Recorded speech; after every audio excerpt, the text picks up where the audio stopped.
We have 12 thoracic vertebrae, T1 through T12, each articulating with a pair of ribs at the costovertebral and costotransverse joints. That rib relationship is what makes the thoracic spine behave differently from lumbar and cervical regions.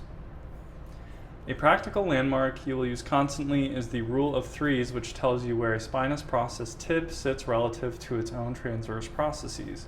T1 to T3, the spinous process tip is at the same horizontal level as its transverse processes. At T4 to 6, the spinous process tip sits about 1/2 segment below its transverse processes.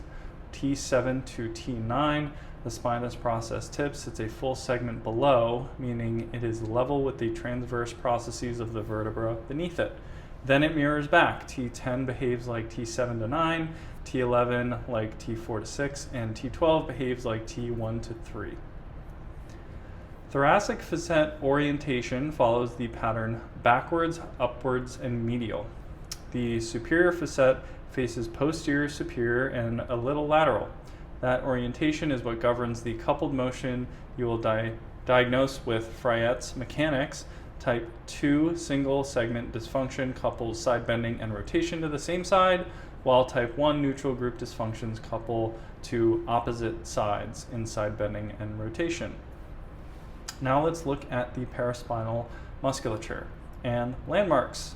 For landmarks, the spine of the scapula aligns with the T3 spinous process, and the inferior angle of the scapula aligns with the T7 spinous process.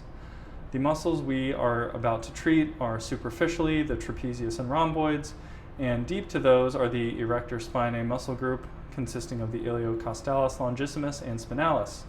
In the transverso spinalis group, semispinalis multifidus and rotatories. Underneath and through all of it runs the thoracolumbar fascia, the continuous sheet we engage using myofascial release techniques. One more clinical point that makes this region matter greatly is the sympathetic chain runs alongside the thoracic spine. Upper thoracic segments carry sympathetic supply towards the head, neck, heart, and lungs. That is the anatomical basis for the viscerosomatic relationships you will be using throughout the course. Keep it in mind in the back of your head as a reason for why we treat this area.